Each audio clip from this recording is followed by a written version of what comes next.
उपचुनाव से अपना हाथ सरकार खींच रही है।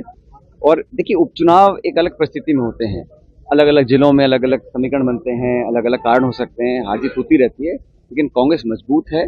हमारे लगभग 70 विधायक विधानसभा के अंदर हैं, पार्टी का संगठन काम कर रहा है और मैंने कहा ना, हम सब इस परिणाम की समीक्षा करेंगे और जो भी करेक्टिव मेजर्स हैं उनको उठाएंगे। में हार हुई है, कांग्रेस के सांसद बने यहाँ से। हाँ, वहाँ पर भी हम लोग, हमारा प्रदर्शन अच्छा नहीं रहा, हम नहीं चुनाव जीत पाए। मुझे उम्मीद है हम चुनाव जीतेंगे। वहाँ पर त्रिकोणीय मुकाबला हुआ, कुछ घटनाक्रम ऐसे हुए कि वहाँ कांग्रेस का जो वोट है वो हमको पूरा नहीं मिल पाया। भविष्य में इसको सुधारेंगे, लेकिन एक चुनाव के उपचुनाव के परिणाम से ऐसा नहीं होता है कि भविष्य तय होता है। और आने वाला समय कांग्रेस के लिए अच्छा रहेगा। पूरे टीम कांग्रेस की जो है, एआईसी से लेके प्रदेश से लेके ब्लॉक लेवल तक सब सक्रिय हैं। लगातार प्रोग्राम हम लोग दे रहे हैं और सरकार को हमेशा जवाबदेही तय कराने का काम कांग्रेस पार्टी करती है। और आज भी पूरे देश में हमारी मीटिंग हुई, वर्किंग कमेटी की लंबी चली, विस्तार से चर्चा हुई, परिणामों को लेकर चर्चा हुई, आने वाले भविष्य में क्या कदम हम उठाएंगे, नियुक्तियों को लेकर, संगठन को लेकर, प्रभार को लेकर। और मुझे लगता है कि हम सही रास्ते पर चल रहे हैं। आने वाले जो भी पॉलिटिकल चुनौती हुई उसका हम डट का मुकाबला करेंगे। पहले साहब, समझौता से कांग्रेस नेताओं ने दूरी बना ली, आखिर क्या वजह रही कि अभी तक आज मेरी बात सुन लीजिए, ये सरकार को जवाब देना पड़ेगा। आज तक भी जिन लोगों पर रात को घुसकर आपने लाठियां चलाई हैं, बर्बरता से व्यवहार किया है, हड्डियां तोड़ी हैं, उनके वाहन जला दिए गए हैं, उनको आज तक मुआवजा सरकार ने नहीं दिया है। और ये मैं नहीं कह रहा हूँ, ये भाजपा के लोग भी बोलते हैं इस बात को। तो सरकार, हम तो मांग रहे हैं भाई। पहली बात हमने, सुन लीजिए मेरी बात, पहली बात हमने करी थी। चुनाव होते रहते हैं, लेकिन इसका ये मतलब नहीं है कि आप सरकार खुद ही हिंसा करेगी तो फिर लॉ एंड ऑर्डर कौन मेंटेन करेगा। और मैं तो कोई हिंसा करे मैं उसके पक्ष बिल्कुल नहीं, कोई भी हो। और सरकार भी ऐसा करती है तो विरोध हमें करना पड़ेगा, लेकिन सरकार की जिम्मेदारी बनती है कॉम्पनसेशन दे, मुआवजा दे और जो जिम्मेदार लोग हैं उस पर कार्रवाई करे और जुडिशियल इंक्वायरी इसकी होनी चाहिए। आप हमेशा राजनीतिक सूत्रता की बात करते हैं, अच्छे शब्दों की बात करते हैं, लेकिन राधा मोहन अग्रवाल आते हैं भाजपा के, फिर वो अपने अंदाज में कुछ बयान दे जाते हैं। नहीं, आप खुल के पूछो, क्या पूछना चाह रहे हो आप पर हमला बोलते हैं, हनुमान मेरीवाल पर हमला बोलते हैं, राधा मोहन अग्रवाल भी प्रदेश प्रभारी हैं। भाई मैं तो इन सज्जन जो आपका दौर भी खत्म बता देते हैं, सबरवाल जी जो हैं, अग्रवाल जी हैं, मेरी से मुलाकात हुई नहीं है, ना मैं इनको जानता हूँ, लेकिन मुझसे इतना विशेष प्रेम क्यों रखते हैं, मैं जब मिलूंगा तो पूछूंगा उनसे। तो संगठन का काम करना चाहिए, अपनी बात को रखना चाहिए। बाकी राजनीति में बेहतर ये रहता है कि जो टीका टिप्पणी है वो एक स्तर की होनी चाहिए और अपने विरोधियों को भी हमें कभी कम नहीं आंकना चाहिए, सबको सम्मान देना चाहिए। मैं हमेशा इस बात को बोलता आया हूँ, लेकिन जैसे मैंने पहले कहा, मेरा उनसे परिचय नहीं है, ना मेरी मुझे मुलाकात हुई है। अगर कहीं मुझे मिल गए तो पूछूंगा जरूर कि उनको मुझसे इतना स्नेह और प्रेम क्यों है। आपसे तो सभी को स्नेह है, करोड़लाल जी भी आपकी तारीफ करते हैं, इतना स्नेह क्यों बीजेपी वालों? भाई ऐसा है, राजनीति में सैद्धांतिक राजनीति होनी चाहिए, वैचारिक होनी चाहिए और मुद्दों पर अपने स्टैंड कायम रखने चाहिए। जो लोग इस बात को करते हैं वो लंबा लोगों के दिल में जगह बना के रखते हैं। और मेरी कोशिश हमेशा रह रही है कि राजनीति में चाहे हम हारे चाहे जीतें, जनता के बीच रहना चाहिए, विनम्र रहना चाहिए और कड़वे बोल बोल कर कोई बहुत ज्यादा लंबा जाता नहीं है। ये मेरा अनुभव रहा है। बिजली बिल क्या कहेंगे?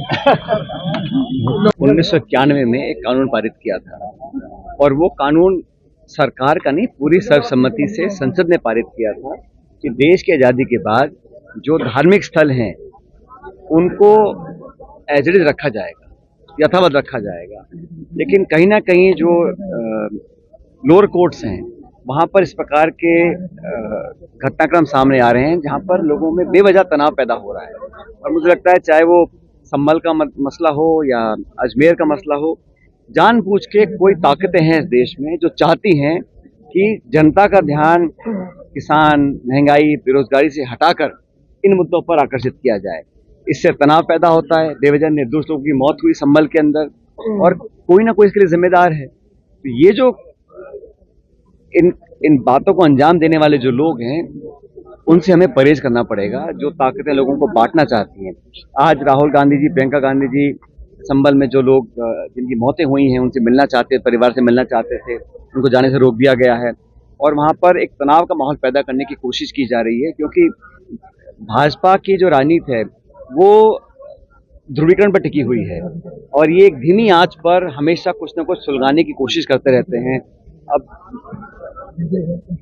आप अगर देश में ये मुहिम छेड़ दो कि हमें हर घर मकान पूजा और धर्म स्थानों को खोदना है, फिर नीचे क्या निकलेगा देखना, उसके नीचे और क्या निकलेगा, तो अंत नहीं है। इतना पुराना ये देश है, तो देश की संसद ने 91 में ये कानून पारित कर दिया था कि इस आज़ादी के बाद जो यथास्थिति है वो मेंटेन रहेगी।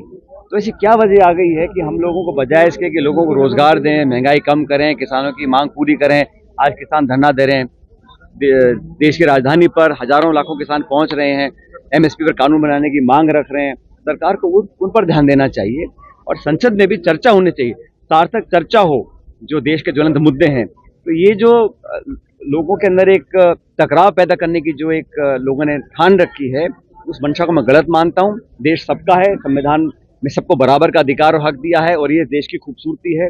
इसको जो ठेस पहुंचा रहे हैं वो देश का नुकसान कर रहे हैं।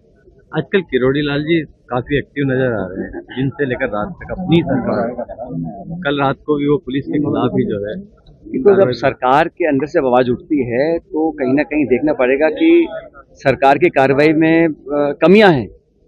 लॉ एंड ऑर्डर है, पुलिस प्रशासन है, नौकरियों की बात हम करते हैं, वो एसआई की नौकरी का मुझे पता नहीं अब तक क्या निर्णय लिया गया है। तो लगातार मामले को लटकाया जाता है और ये बात कोई मैं नहीं कह रहा हूँ, पूरा प्रदेश कहता है कि आज राजस्थान में अफसरशाही हावी है और जो सत्ता पक्ष के सांसद हैं, विधायक हैं, मंत्री हैं, उन तक की कोई सुन नहीं रहा। तो ये बड़ी अजीब स्थिति पैदा हो गई राजस्थान के अंदर। पहली बार मैंने देखा है कि सत्ता पक्ष के जो सत्ताधारी लोग हैं उन्हीं को चीखने चिल्लाना पड़ता है, उनकी कोई सुनता नहीं है। तो इस प्रकार का जो वातावरण बना है, ये पहली बार मैं देख रहा हूँ प्रदेश के अंदर। ये को अच्छा नहीं है, क्योंकि जनप्रतिनिधि की आवाज़ को सबको सुनना चाहिए और सरकार के अंदर से अगर आवाज़ उठ रही है कुशासन की या लापरवाही की या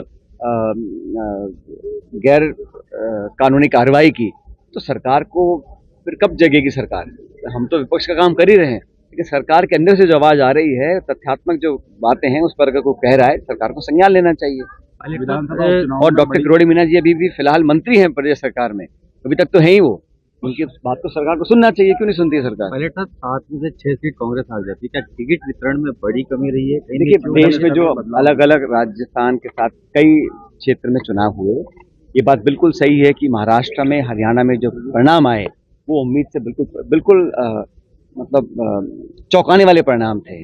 और राजस्थान में भी हमारा प्रदर्शन अच्छा नहीं रहा, हम मात्र 1 सीट जीत पाए थे। लेकिन मुझे लगता है कि जो भी कमियां रहीं, क्योंकि जब हम पार्टी चुनाव जीतती है उसका श्रेय सब लेते हैं। आज अगर हम नहीं जीत पाए हैं, उसकी जिम्मेदारी हम सब लोगों की है, किसी एक की नहीं है। दौसा का चुनाव हम लोग जीते और वहाँ पर भी सब तरह के सरकार ने हथकंडे अपनाए, बावजूद उसके उस इलाके के लोगों ने कांग्रेस को पसंद किया, हम वहाँ चुनाव जीते। लेकिन जहाँ हम चुनाव नहीं जीत पाए हैं, उन कारणों को संगठन भी देख रहा है, कमेटियां बनी हुई हैं और हम लोग इसमें सही समय पर सही कार्रवाई भी करेंगे कि ऐसा क्यों रहा। क्योंकि आप सही कह रहे हैं, प्रदर्शन हमारी उम्मीद से बहुत कम रहा।